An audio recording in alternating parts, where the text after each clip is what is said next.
Hello everyone, नमस्कार मित्रों। स्वागत है आप सभी का फिर से एक बार हमारे इस वीडियो में। और मैं विक्रम सिंह आप सभी का स्वागत करता हूं। देखिए, आज हम सीखेंगे दीज और दोज। दीज का मतलब होता है ये, कोई चीज़ें बहुत सी हैं। और दोज वो भी प्लूरल के लिए प्रयोग होता है, जब दूर की कोई चीज़ बहुत ज़्यादा होंगी तो उसके लिए हम दोज का प्रयोग करेंगे। आइए देखते हैं।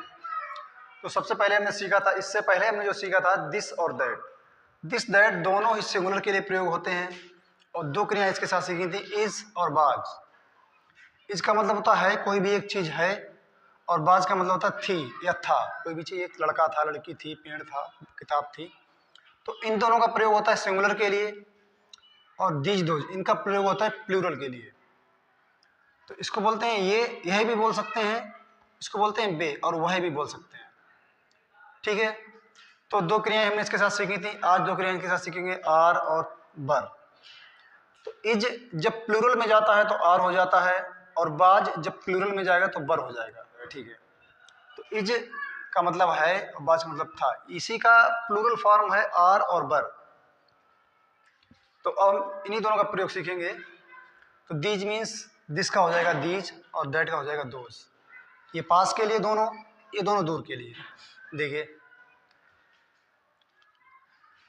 फॉर एग्जाम्पल पहले हम इसका एग्जाम्पल देते हैं। जैसे मान लीजिए हमें लिखना है वह एक फल था, तो वह क्या लगाएंगे, दैट था। उसके तुरंत बाद क्रिया का प्रयोग होगा, दैट वाज ए फ्रूट। एक फल तो ए फ्रूट। अब देखिए, अगर हमें ज़्यादा फलों की बात करनी हो, एक से ज़्यादा है फल, तो हम यहाँ पे वह भी लगा सकते हैं, या इसे बे ऐसे भी बोल सकते हैं, बे फल, सॉरी, बे फल थे। अब यहाँ पे एक का प्रयोग नहीं हुआ, क्योंकि जब ज़्यादा की बात होगी फिर एक का प्रयोग नहीं करेंगे। जैसे यहाँ पे लिखा है एक फल, तो बे है या वह है। अब देखना है कि हमें, चाहे भले ही यहाँ पे वह बोला जा रहा है, लेकिन देखना है कि कितनी चीज़ों की बात हो रही है।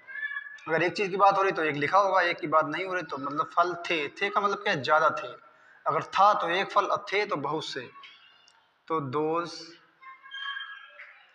अब देखिए थे तो प्लूरल वाली बर, बाज का परिवर्तन हो जाएगा बर में, तो यहाँ पे आ जाएगी बर, दोज बर। अब फ्रूट, फ्रूट को हम प्लूरल बनाएंगे, क्योंकि प्लूरल हमने पढ़ा दिया है कि सिंगुलर से प्लूरल कैसे बनते हैं। तो फ्रूट, इसमें एस ऐड करेंगे। उसके भी चार नियम हैं, हमने पढ़ा दिए इससे पहले वीडियो में। अगला देखिए,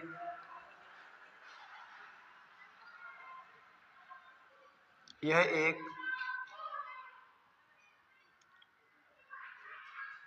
टमाटर है। तो this is a tomato, full stop. अगर लिख दिया कि ये, अगर ज़्यादा की बात करी जाए, ये टमाटर हैं, यहाँ पे अंक बिंदी जरूर आती है। जब कोई भी चीज़ प्लूरल होगी तो इसका ध्यान रखना है कि हिंदी में अंक बिंदी जरूर आएगी, हैं। तो ये, तो दिस का हो जाएगा दीज। देखिए, दिस का दी हो जाएगा जब प्लूरल होगा तो दीज। और जो हमारी वर्ब है इज, इज है वो आर में बदल जाएगी, दीज आर, दीज आर।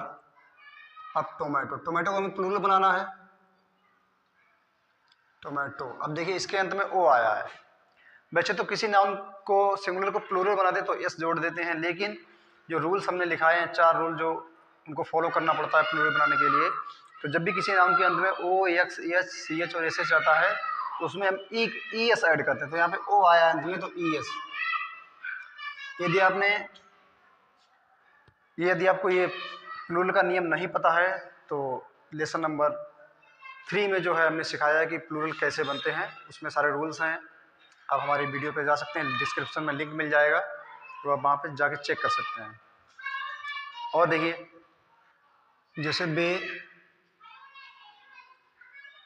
लड़के थे, तो बहुत से लड़कों की बात हो रही है, जो नाउन है वो ज़्यादा है, प्लूरल नाउन है, तो बे के लिए लगाएंगे दोज। थे, था, थी, मतलब पास्ट की बात हो रही है, बर, दोज बर बॉयज। जब भी बाई से पहले वोवेल आएगा तो हम बाई को नहीं हटाएंगे, केवल एस लगाएंगे, बॉयज। और देखिए एक और एग्जांपल लेते हैं, जैसे ये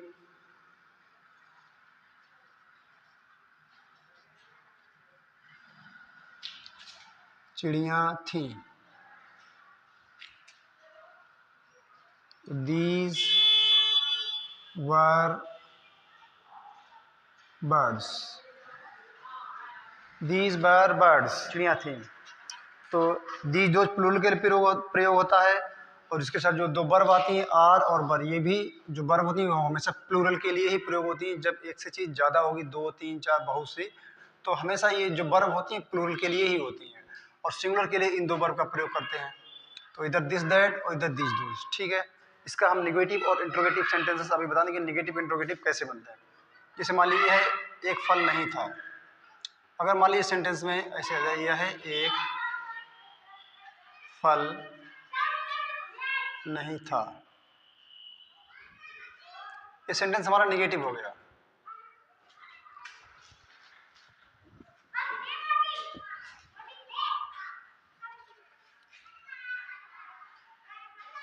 निगेटिव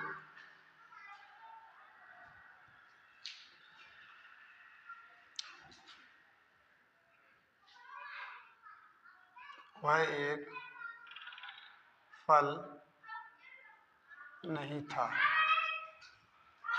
तो वह कहते हैं that was not a fruit,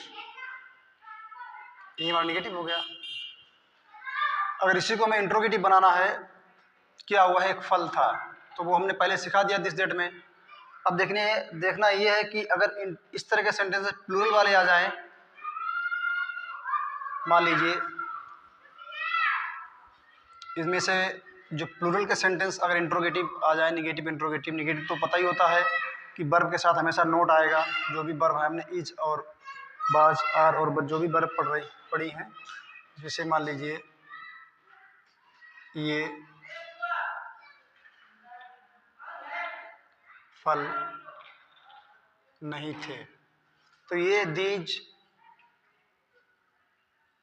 were not fruits.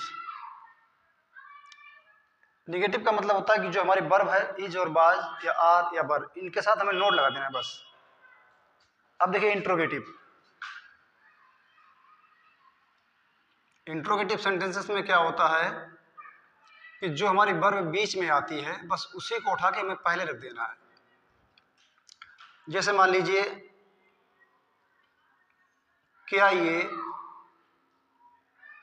फूल है मतलब ज़्यादा, तो क्या शब्द जो आया है, तो जो हमारी वर्ब है इसके साथ है, तो इसके साथ आर वर्ब लगनी है, और आर वर्ब जो है वो हमारे बीच में आएगी, जैसे दीज आर यहाँ आनी है। तो जब क्या आएगा तो आर को उठा के हम यहाँ से यहाँ रख देंगे पहले, तो आर को जो है हम यहाँ रख देंगे, आर दीज, और फिर बीच में नहीं लगाएंगे इसको, आर दीज फ्लावर्स। ये हो गया हमारा इंटरोगेटिव। तो इस तरह के सेंटेंसेस आप लोग लिखें, नोट इनके बनाएं, और डेली यूज में उनको जो है प्रयोग करें, उन्हें बोलने की कोशिश करें। और देखिए क्या ये पत्र थे, ये भी इंट्रोगेटिव सेंटेंसेस है। तो इसमें जो है हमारी वर्ब आनी है वर्ब, ये वर्ब हमारी सेंटेंस के बीच में आती है, लेकिन जब क्या वाला सेंटेंस होगा तो इसी वर्ब को हम उठा के पहले रख देंगे, बस क्या कीजिएगा, were these letters, were these letters, और इंटरोगेशन मार्क, ये बहुत जरूरी होता है। यदि इंटरोगेशन मार्क नहीं लगा दें तो सेंटेंस गलत माना जाता है। तो जो वर्ब हमारी यहाँ पे लगनी थी उसको हमने उठा के पहले रख दिया है। जब भी क्या वाला सेंटेंस आएगा तो जो भी हमारी वर्ब है, चाहे इज हो, बाज हो, आर हो, बर हो, उस वर्ब को बीच से निकाल के पहले रख देंगे, बस इतना परिवर्तन करना है। तो दीज दोज का प्रयोग हमेशा प्लूरल नाउन के लिए होता है, एक से ज़्यादा चीज़ होगी तो दीज दोज का प्रयोग करेंगे। और इधर जो लोग बिगिनर्स हैं उनके लिए कुछ मीनिंग हमने लिख दी हैं, तो वो इन्हीं मीनिंग के आधार पर जो है, इन्हीं मीनिंग के अकॉर्डिंग होमवर्क करेंगे। देखिए जैसे लिखा है काव, तो एक सेंटेंस हम एग्जाम्पल के तौर पे बता रहे हैं आपको होमवर्क में क्या करना है। जैसे मान ली लिख दिया है ये गाय हैं, वो लिख सकते हैं या थी, गाय हैं। तो इस तरह से बनाना दीज आर, और काउ में एस लगना है, काउस, एस लगा दे। जब भी एस लगाएंगे तो इसका जो रूल है प्लूरल बनाने का उसको देखेंगे कि एस कैसे लगेगा, ई एस तो नहीं लगेगा, या बाई आए बाई हटेगा तो नहीं, या एफ आ रहा है तो एफ ई तो नहीं हटेगा। तो जो नियम है उसको फॉलो करेंगे। और जो बच्चे 10th के और 12th के बच्चे जो बोर्ड एग्ज़ाम की तैयारी कर रहे हैं, यदि उन्हें किसी भी टॉपिक पर कोई डाउट है या कोई भी प्रॉब्लम है तो कमेंट करें, हम उस पर एक सेपरेट वीडियो बना देंगे।